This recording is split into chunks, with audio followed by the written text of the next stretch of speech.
कैसे हैं आप सब? आई होप आप सब बहुत अच्छे बहुत प्यारे होंगे। एकदम चौचक चपुआ पढ़ाई चल रही है गुरुदेव कत्तई जहर। अब उनकी याद भी आनी बंद हो गई है, क्योंकि अब बात याद तो आती है 24 फरवरी की, क्योंकि 24 फरवरी के दिन गुरुदेव क्या है, हमारा हिंदी का पेपर है। और गुरुदेव उनकी कसम खा ली है। एक लड़का मैसेज किया था भाई साहब, जैसे कि महाभारत बैच लाइव पढ़ाते हैं ना, महाभारत बैच अभी तक आपने ज्वाइन नहीं किया तो कर लो भाई। उसमें मैं आपको वो सिलेक्टेड पेपर दे रहा हूँ जो आपके बोर्ड में आएगा।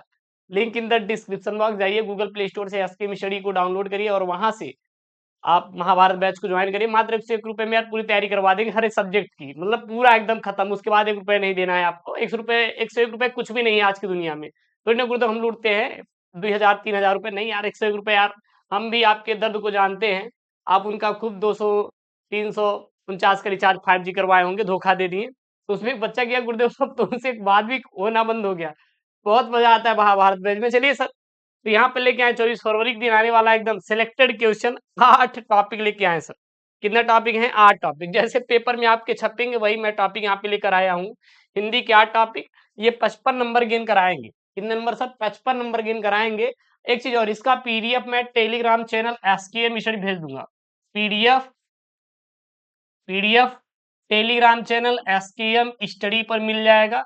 तो टेलीग्राम चैनल एसकेएम स्टडी को ज्वाइन करिए। और हाँ, गूगल प्ले स्टोर से एसकेएम स्टडी एप्लीकेशन को आप डाउनलोड करके आप अपने तैयारी को बूस्ट दीजिए, ठीक है ना। बढ़िया है एकदम, बिल्कुल बेनिश्चिंत होकर एकदम पढ़ाई करिए सर। वहां पे सिलेक्टेड पेपर पढ़ा रहे हैं और उसका पीडीएफ वीडियो सब कुछ आपको दे देंगे हर एक सब्जेक्ट का। चलिए सर, यहाँ पे आप देखेंगे तो सर हम इसमें क्या क्या पढ़ाने वाले हैं पहले ये देख लीजिए। तो मैं आपको इसमें बताने वाला हूँ सब बहुविकल्पी। आपके पेपर में सर 10 ऑब्जेक्टिव आएगा, एक गद्यांश आएगा सर। कितना कितना सर जी? एक गद्यांश आएगा, एक पद्यांश आएगा। जीवन परिचय बोले तो सर साहित्यिक परिचय, साहित्यिक परिचय सर आएगा, ठीक है ना, कवि और लेखक का। एक कहानी आएगा, जैसे कि बहादुर या लाठी या फिर धुर यात्रा या पंचलाइट का सारांश या फिर उसका उद्देश्य दे सकता है। उसके बाद आपका आएगा संस्कृत का पद्यांश, और क्या आएंगे सर? मुहावरे आएंगे। तो ये आपको सारे टॉपिक मैं आपको इस वीडियो में करवाने वाला हूँ। सबसे पहले आपसे रिक्वेस्ट है, आपने चैनल को नहीं किया सब्सक्राइब तो भाई साहब चैनल को करिए सब्सक्राइब, और अपने दोस्तों के साथ ये वीडियो जरूर से जरूर शेयर करिएगा। मैं आपको वो चीज पढ़ाऊंगा यूट्यूब पे जो सर जी कहीं नहीं मिलने वाला। आने दे सर, पेपर नजदीक धुआं धुआं कर देंगे। लाइव लाइव क्लासेस सर आपको देंगे और तगड़ी सब तैयारी करवा देंगे, ये सर मैं आपसे वादा करता हूँ, ठीक है ना। चिंता मत करिएगा। सबसे पहले हम लोग यहाँ पे ऑब्जेक्टिव क्वेश्चन को सॉल्व करेंगे।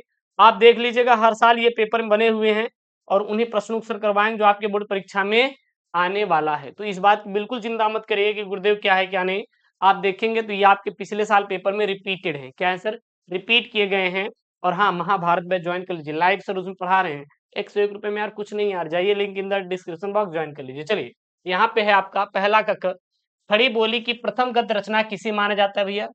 प्रथम गद्य रचना जो माना जाता है, चंद छंद वर्णन की महिमा को माना जाता है। आप विश्वास करिए, आप विश्वास करिए, मैं कल ही महाभारत बैच में पूरा डिटेल में समझाया था। उसमें ये भी आया था क्वेश्चन, और इसका पूरा डेप्थ में जाके कि भैया ये क्या है, कौन इसके सर लेखक है, रचयिता है, पूरा वहां पे मैं समझाता हूँ एकदम स्पेशल तरीके से, ठीक है। तो इसीलिए कहते हैं सर आप जाके क्लास कर लीजिए, वहां पे क्लास देखिए, उसके बाद कहिए कि हाँ गुरुदेव आपने पढ़ाया कि नहीं पढ़ाया, चैलेंज करते सर पढ़ाना बंद कर देंगे। उसके बाद यहाँ पे हिंदी प्रदीप पत्रिका के संपादक, भाई साहब बार बार रिपीट होता है, बाल कृष्ण भट्ट। भाई वहां पे मैं ना एक एक चीज का निचोड़ बताता हूँ, और देखिए वही से यहाँ पे आपके प्रश्न छपे हुए हैं। आपको मैं वो महाभारत बैच का क्रक्स दे रहा हूँ, और कसम से वहां का अगर आप पेपर पढ़ के तैयार करके चले गए ना, वो सेट जो वहां पे मैंने पढ़ाया है, तो सर यूट्यूब पे चैलेंज है सर, हिंदी में सर एक भी नंबर आपका सर कटेगा नहीं, अब पूरा पूरा नंबर लाएंगे। ये चैलेंज सीएम कर रहा है, अगर आप महाभारत बैच से पढ़ के गए हैं तो। मैं वहां सिलेक्टेड पेपर, ज्यादा नहीं सर, ज्यादा नहीं सर, 9-10 पेपर, काम खत्म, उतना ही पेपर पढ़ना है और मैं पढ़ा दिया हूं, उतना सेट दे दिया हूं। उससे बाहर पढ़िएगा मत, जाइएगा मत पढ़ के। ये सीएम गारंटी दे रहा है, यूट्यूब पे चैलेंज कर रहा है। अगर उससे बाहर आ गया, मैं पढ़ाना बंद कर दूंगा सर महाभारत बैच में जो सर मैं सिलेक्टेड पढ़ाया हूं, और उसको पढ़ के आइए सर, यार देखिए ये क्वेश्चन सर सारे वहां पे हुए हैं, ठीक। अगला यहाँ पे प्रश्न, बाबू गुलाब राय की आत्मकथा है। बाबू गुलाब राय की भैया आत्मकथा है, कौन सी है? मेरी असफलता है। किसकी सर जी? बाबू गुलाब राय की है। उसके बाद यहाँ पे है अतीत के चलचित्र, चलचित्र किस विधा की रचना है सर? यह एक संस्मरण है। क्या है? संस्मरण है। क्या है? संस्मरण है। ये सिलेक्टेड प्रश्न एकदम छपने वाले, तैयार कर लो, ठीक है ना। अगला यहाँ पे जीवन और दर्शन के रचनाकार हैं संपूर्णानंद।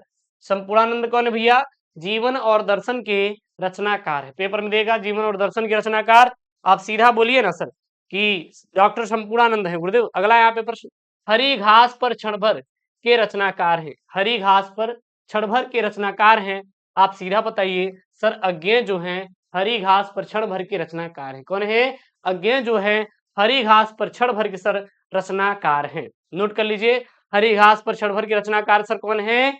अज्ञेय जी हैं भाई साहब। कौन है? अज्ञेय जी हैं। उसके बाद ख नंबर वाला है, हरिऔध जी की कृति नहीं है भैया। हरिऔध जी की कृति नहीं है। कौन सी नहीं है भैया? चित्राधार। जो चित्राधार है यह हरिऔध जी की कृति नहीं है। हरिऔध जी की कृति कौन सी नहीं है सर जी? चित्राधार हमारा सर हरिऔध जी की कृति नहीं है। कौन सी? चित्राधार हरिऔध जी की कृति नहीं है, याद रखिएगा।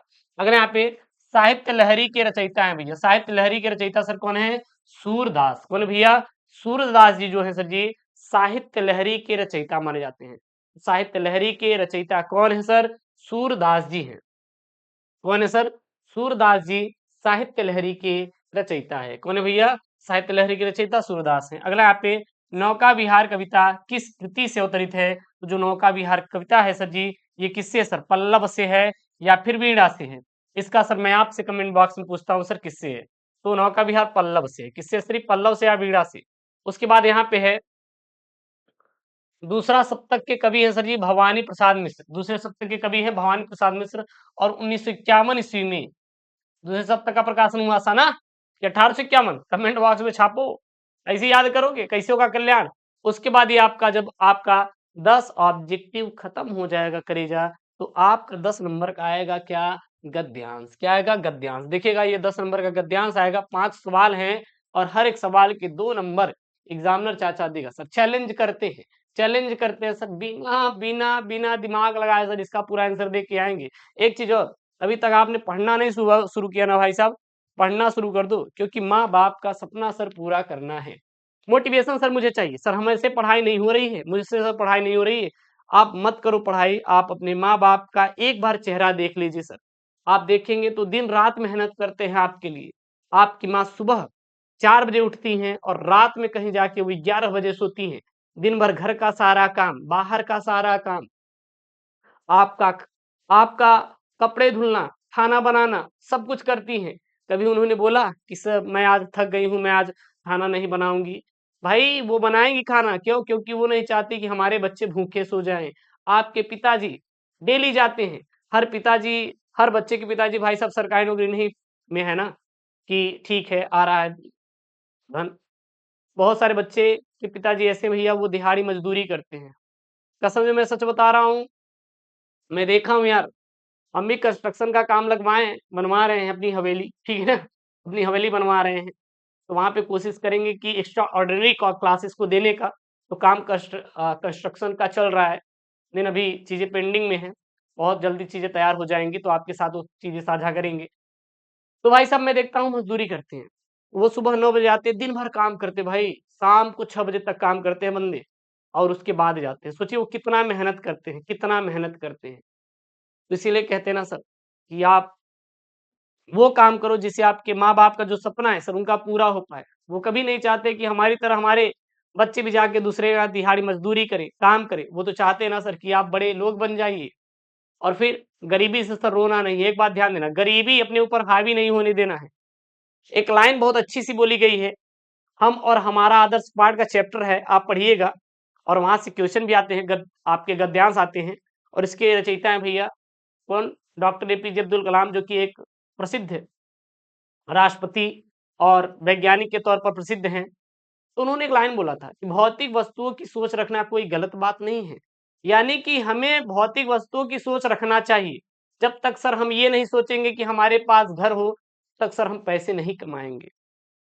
आप जब सोचते हैं कि हमारे पास लैम्बोर्गिनी हो सर, अरे होता है ना बीएमडब्ल्यू, भाई जो भी होता है अपना देख लेना डिफेंडर 2 करोड़ की, तब तक सर पैसे नहीं कमाएँगे। तो भौतिक वस्तु की सोच रखना बहुत ज़रूरी है, तभी आप पैसे कमाएँगे। लोग कहते हैं ना, अरे तुम क्या सोच रहे हो यार, ये नहीं हो पाएगा। भाई साहब अगर उस सपने को पूरा करना है तो मेहनत करो और सपने तभी पूरे होते हैं जब सर हम मेहनत करते हैं और उसी सपने को पूरा करने के लिए महाभारत बैच लेकर आए हैं। कुछ नहीं करना है, गूगल प्ले स्टोर से एसके स्टडी एप्लीकेशन डाउनलोड करना है और आप बहुत प्यार से एकदम मोबाइल नंबर डालेंगे, ओटीपी डालेंगे, लॉगिन हो जाएंगे, नाम अपना, पता, ईमेल आईडी और अपना डिस्ट्रिक्ट भरेंगे, लॉगिन हो जाएंगे। महाभारत बैच दिखाई देगा, उस क्लिक करना, बाय नाउ पर क्लिक करना। वहां पे दो ऑप्शन दिखेंगे, पे ऑनलाइन खुद से कर लेना, नहीं तो क्यूआर कोड, उस क्यूआर को खोलोगे, स्कैन किसी और फोन से करोगे, पेमेंट हो जाएगा। ज्वाइन करके मेरे साथ वो सिलेक्टेड पेपर पढ़ो जो आपकी बोर्ड परीक्षा में आ रहा है। वो महाभारत बैच इस प्रकार से मैं डिजाइन किया हूँ, जो बच्चे ऐसे होते कुछ नहीं पढ़े हैं उनके लिए रामबाण इलाज है सर, रामबाण इलाज है। पूरा नंबर सब पढ़वाएंगे, लाइव में उसे पढ़ाता हूँ, ठीक ना। चलिए खैर यहाँ पे हम आते हैं। तो ये हमारा सर गद्यांश क्या है, यहाँ पे सबसे पहले गद्यांश को बहुत प्यार से पढ़ना है। मैं यह नहीं मानता कि समृद्धि और अध्यात्म एक दूसरे के विरोधी हैं या भौतिक वस्तुओं की इच्छा रखना कोई गलत सोच है। वही है जो अभी बता रहे मोटिवेशन। उदाहरण के तौर पर मैं खुद न्यूनतम वस्तुओं का भोग करते हुए जीवन बिता रहा हूँ, लेकिन मैं सर्वस्व समृद्धि की कद्र करता हूँ, क्योंकि यह अपने साथ सुरक्षा और विश्वास लाती है, जो अंततः हमारी आजादी को बनाए रखने में क्या है, सहायक है। आप आसपास देखेंगे तो पाएंगे कि खुद प्रकृति भी कोई काम आधे अधूरे मन से नहीं करती। किसी बगीचे में जाइए और मौसम में आपको फूलों की बहार देखने को मिलेगी, अथवा ऊपर की तरफ ही देखें, यह ब्रह्मांड आपको अनंत तक फैला दिखाई देगा और आपके यकीन से भी क्या यह परे है। सबसे पहला प्रश्न ये दिया है कि उपयुक्त गद्यांश के पाठ एवं लेखक का नाम। जब आपको कहीं पर दिखे भौतिक वस्तुएं तो सीधा दबा देना है एक ही आंसर सर जी, हम और हमारा आदर्श, पाठ से लिया गया है और इसके रचयिता केवल एक ही हैं, डॉक्टर एपीजे अब्दुल कलाम। कौन है भैया? डॉक्टर एपीजे अब्दुल कलाम भाई साहब है। छप जाएगा ना, कोई दिक्कत है क्या? यहाँ तक कोई दिक्कत है क्या? नहीं गुरुदेव, कोनो दिक्कत नहीं। बस अगला यहाँ पे है आपका रेखांकित अंश की, रेखांकित गद्यांश का आशय स्पष्ट करिए। अच्छा रेखांकित क्या सर जी? इसमें कुछ नहीं करना होता सर, कुछ भी नहीं करना होता। जो यहाँ पे देख रहे हैं ना, लाइन खींची गई है यहाँ पे, ये वाला लाइन, इसी को आप सेम टू सेम उतार देंगे, सेम टू सेम उतार देंगे तो एग्जामिनर आपको 1 नंबर देगा। जो मैं बता रहा हूँ दिमाग में बैठा लीजिए, सर दर्द नहीं पालना है। अगर इसे यही सेम टू सेम उतार दिए तो एग्जामिनर 1 नंबर देगा। आप इसी को थोड़ा बढ़ा चढ़ा के अपने भाषा में इधर उधर बातें ऐड करके लिख देंगे तो एग्जामिनर आपको देगा सर 2 नंबर। क्या देगा? 2 नंबर। और कुछ नहीं करना है। तो इसका क्या हो जाएगा रेखांकित अंश का आशय? रेखांकित पंक्तियों के माध्यम से लेखक कहता है कि किसी भी कार्य को अधूरा नहीं छोड़ना चाहिए, अर्थात काम करते हुए उससे उब कर उसे अधूरा नहीं छोड़ देना चाहिए। इसके लिए प्रकृति का उदाहरण प्रस्तुत करते हुए वे कहते हैं कि यदि आप अपने आस-पास देखेंगे तो आपको वैसे प्रकृति के बहुत सारे उदाहरण मिल जाएँगे जो पूर्ण होते दिखेंगे। यानी प्रकृति अपने किसी काम को अधूरे मन से नहीं करती। आप किसी फूलों के बाग में पहुँच जाइए, वहाँ आपको फूलों की बहार देखने को मिलेगी, क्योंकि मौसम ने अपने काम को अधूरा नहीं छोड़ा। या फिर आप अपने ऊपर की ओर देखें तो आपको यह ब्रह्मांड इस तरह विस्तृत दिखाई देगा जिसका कोई अंत नहीं और जहाँ तक आप सोच भी नहीं सकते। उसके बाद यहाँ पे अगला प्रश्न है, क्या है? भौतिक समृद्धि के महत्व के विषय में लेखक की क्या मान्यता है? तो इसका आंसर इसमें से पढ़ के देंगे। भौतिक समृद्धि के महत्व में लेखक की क्या मान्यता है? तो लेखक की यह मान्यता है, लेखक की यह मान्यता है यानी मानता है कि समृद्धि और अध्यात्म एक दूसरे के विरोधी हैं या भौतिक वस्तु की इच्छा रखना कोई गलत सोच नहीं है। चाहे आप ये लाइन लिख दो या फिर ये लाइन लिख दो, कोई भी दिक्कत नहीं है, आपका एक ही आंसर हो जाएगा। सर क्या हो जाएगा? भौतिक समृद्धि के महत्व के विषय में लेखक की मान्यता है कि भौतिक वस्तु की इच्छा रखना कोई गलत सोच नहीं है। ठीक। अगला यहाँ पे प्रश्न है आपका, क्या है? लेखक के अनुसार मनुष्य को जीवन में भौतिक एवं आध्यात्मिक वस्तुओं को किस प्रकार स्वीकार करना चाहिए? तो उत्तर में लिखेंगे लेखक के अनुसार मनुष्य को जीवन में भौतिक एवं आध्यात्मिक वस्तुओं को न्यूनतम स्वीकार करना चाहिए। भौतिक समृद्धि अपने साथ क्या लाती है? तो भौतिक समृद्धि अपने साथ सुरक्षा और विश्वास लाती है। ठीक। अगला ये पद्यांश सर, ये पद्यांश सर कितने नंबर का है आपका? 10 नंबर का है, 10 नंबर का है। सर पद्यांश है क्या? ध्यान देना यहाँ पे। जल पंजरगत अब अरे अधीर अभागे, वे ज्वलित भाव थे स्वयं तुझी में जागे, पर था केवल क्या ज्वलित भाव ही मन में, क्या शेष बचा था कुछ न इस मन में, कुछ मूल्य नहीं वात्सल्य मात्र ही, मात्र क्या तेरा, पर आज अन्न सा हुआ वत्स भी मेरा, थूके मुझ पर त्रैलोक भले ही थूके, जो कोई जो कह सके कहे क्यों चूके। अब यहाँ पे आपका सर दिया गया सबसे पहला वाला कि उपयुक्त पद्यांश का शीर्षक और कवि का नाम लिखिए, तो यहाँ पे लिखेंगे उपयुक्त पद्यांश साकेत शीर्षक से अवतरित है और इसके कवि कौन है भैया? मैथिली शरण गुप्त जी हैं। कौन है? मैथिली शरण गुप्त जी। अगला यहाँ पे है उपयुक्त पद्यांश में किसके किसके साथ संवाद हो रहा है? तो यहाँ पर कैकेयी का राम से संवाद हो रहा है। सर किसका? कैकेयी का राम से संवाद हो रहा है। अगला यहाँ पे वे ज्वलित भाव किसमें जागे थे? वे ज्वलित भाव कैकेयी में जागे थे। रेखांकित अंश की व्याख्या कीजिए। कुछ भी नहीं करना यार, इसी का अर्थ लिख देना। कुछ मूल्य नहीं वात्सल मात्र क्या तेरा, पर आज अन्य सा हुआ वक्त भी तेरा। तो इसमें लिखेंगे इन पंक्तियों में कैकेयी की व्यवस्था व पश्चाताप का वर्णन है। कैकेयी अपना अधीर मन लिए प्रश्न पूछती हैं, क्या मेरे मन के वात्सल भाव अर्थात पुत्र स्नेह का कुछ भी मूल्य नहीं है, किंतु हाय आज स्वयं मेरा पुत्र ही मुझसे पराये की तरह व्यवहार करता है। उसके बाद अगला यहाँ पे प्रश्न है, पश्चाताप की अग्नि में कौन जल रहा है भैया? तो पश्चाताप की अग्नि में कैकेयी जल रही है। उसके बाद यहाँ प्रश्न नंबर 5 का क है। क में क्या है? ध्यान देना यहाँ पे। क में ये है कि निम्नलिखित में से किसी एक लेखक का साहित्यिक परिचय देते हुए उनकी प्रमुख कृतियों का उल्लेख कीजिए। आपको 80 शब्दों में लिखना रहेगा। तो यहाँ पे 3 है, तीनों अपने आप में भाई साहब औहदा रखते हैं 5 नंबर दिलाने का। यहाँ पे जो मैं आपको लेकर आया हूँ डॉक्टर एपीजे अब्दुल कलाम का लेकर आया हूँ। ठीक, इनका करेंगे। कोई दिक्कत है का? कोई दिक्कत है का? करे जा मुस्कुराते हुए आंसर दीजिए यार, कमेंट में छाप दीजिए। अरे नहीं गुरुदेव, कोनो दिक्कत नहीं। दिक्कत तो तब थी गुरुदेव जब वो थे, अब तो गुरुदेव उनसे बात भी होना बंद हो गई है। चलिए सर, मजा आ गया। मिसाइल मैन के रूप में भारतीय जनता समेत समस्त विश्व में लोकप्रिय भारत के पूर्व राष्ट्रपति डॉक्टर एपीजे अब्दुल कलाम का जन्म 15 अक्टूबर 1931 ईस्वी को धनुषकोडी गांव रामेश्वरम तमिलनाडु में एक निम्न वर्गीय परिवार में हुआ था। आर्थिक अभाव में पल रहे कलाम ने अपनी शिक्षा की सारी मुश्किलों का सामना डटकर किया और डीआरडीओ से जुड़कर तदंतर इसरो में मुख्य वैज्ञानिक के तौर पर भारत को भैया क्या दिया? परमाणु शक्ति के तौर पर विकसित किया। इतने महत्वपूर्ण पदों पर रहते हुए भी अपने प्रेरक प्रसंगों तथा वैज्ञानिक दृष्टिकोण को भावी पीढ़ी खासकर बच्चों को साझा करने का समय ये निकाल लिया करते थे। और ऐसे ही 27 जुलाई 2015 ईस्वी को भारतीय प्रबंधन संस्थान शिलांग मेघालय में एक व्याख्यान के दौरान हृदयाघात से इनकी क्या हो गई सर? मृत्यु हो गई। यहाँ आप लिखेंगे India 2020 a vision for new millennium wings of fire and autobiography ignite minds analysing the Indian. आरोहण प्रमुख स्वामी जी के साथ मेरा आध्यात्मिक सफर कलाम जी की प्रेरणादायक कृतियां हैं। अगला यहाँ पे आपका क्या है? ख वाला देखिएगा, निम्नलिखित में से किसी एक कवि का साहित्यिक परिचय देते हुए उनकी प्रमुख रचनाओं का उल्लेख कीजिए। अधिकतम शब्द आपको 80 शब्दों में आंसर देना है। कौन भैया? जयशंकर साथ, सुमित्रानंदन पंत, रामधारी सिंह दिनकर। कौन भैया? यहाँ पे 3 लोग हैं, ठीक है ना। तो यहाँ पे देना है सुमित्रानंदन पंत। कौन भैया? यहाँ पे सुमित्रानंदन पंत। तो प्रकृति के सुकुमार कवि सुमित्रानंदन पंत का जन्म उत्तराखंड के कुमायूं प्रांत के कौसानी नामक ग्राम में सन 1900 ईस्वी में हुआ था। बचपन से ही कवि हृदय सुमित्रानंदन पंत ने उच्च शिक्षा के लिए प्रयागराज का रुख किया और इसे ही अपनी कर्मस्थली भी बनाया।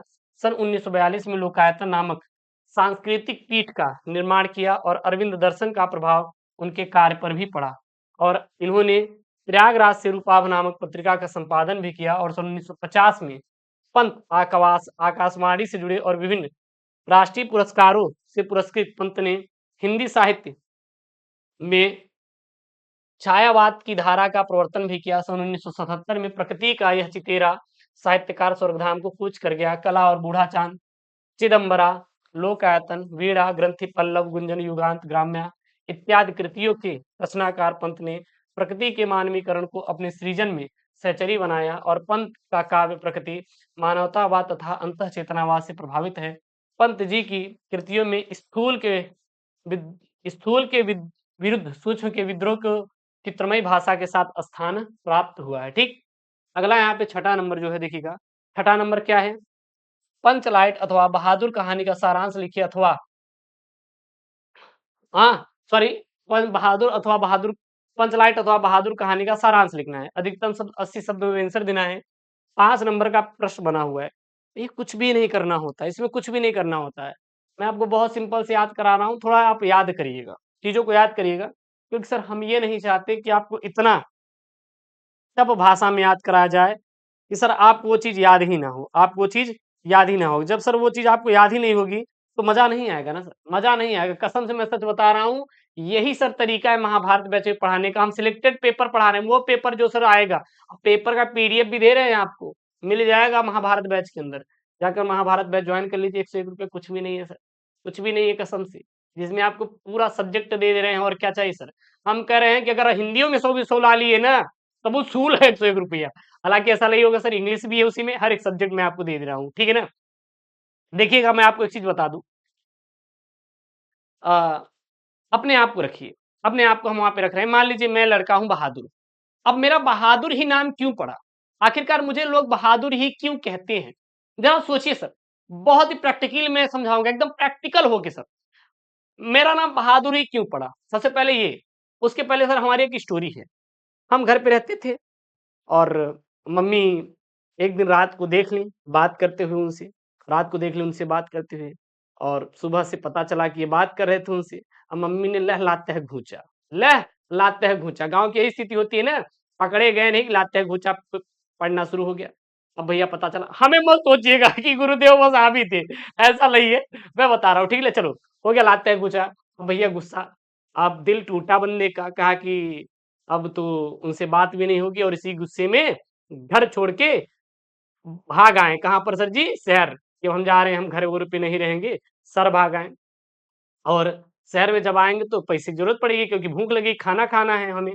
अब हमें नौकरी की तलाश करनी पड़ी कि भैया अब हमको कहीं नौकरी मिल जाए ताकि अपना पेट का पालन कर पाए। अब घर से भाग आए हैं, ठीक है ना।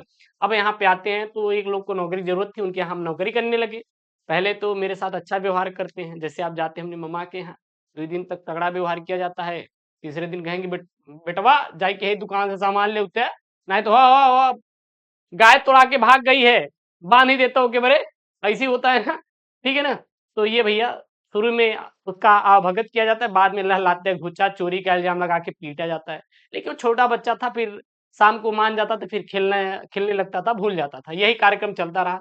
एक दिन तो भैया उनके रिश्तेदार वाले आए, इनकी बहादुर तो हमारा चोरी कर लिया पैसा, जबकि बेचारा चोरी नहीं किया था। उस दिन तो खूब लाते हैं घूचा पड़ा।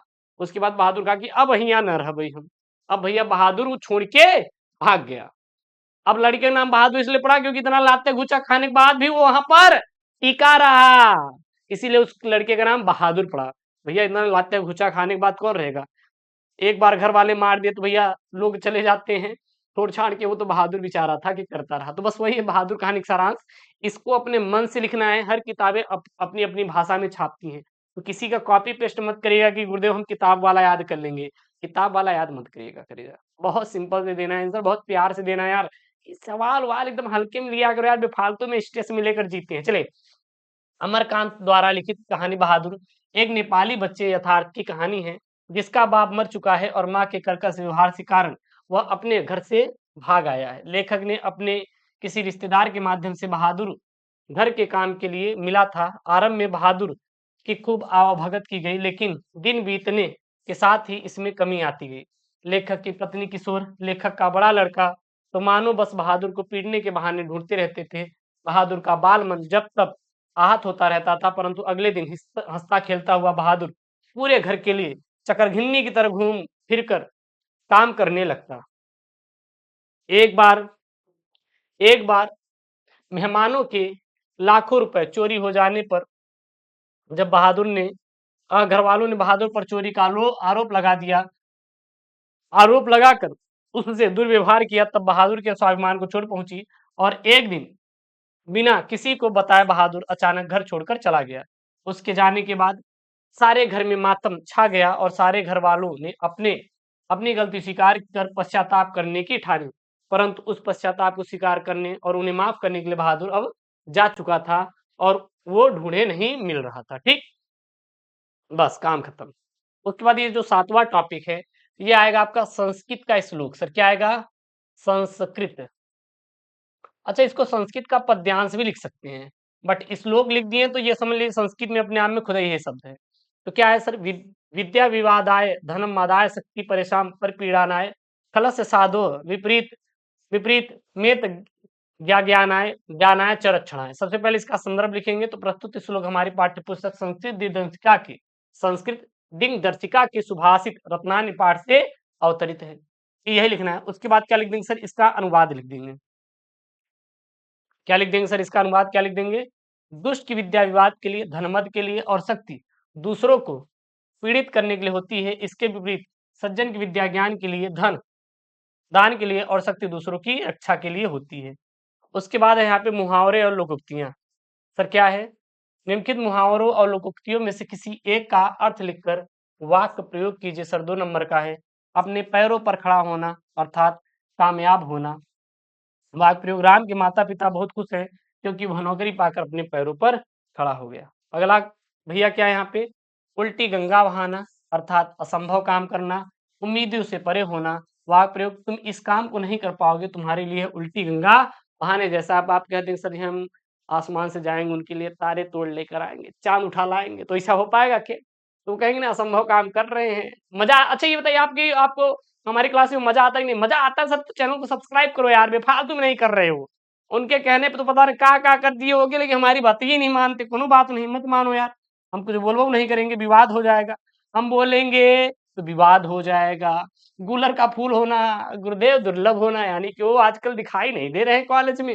रोज जाते हैं सब उनकी याद में, बट वो तो दिखाई नहीं देते, गूलर के फूल हो गए हैं। वाक्य प्रयोग, इस संसार में पहले के जैसे लोगों का मिलना गूलर के फूल के समान है, लेकिन गुरुदेव हम इस संसार में नहीं ढूंढेंगे, हम तो उनको ढूंढ रहे हैं।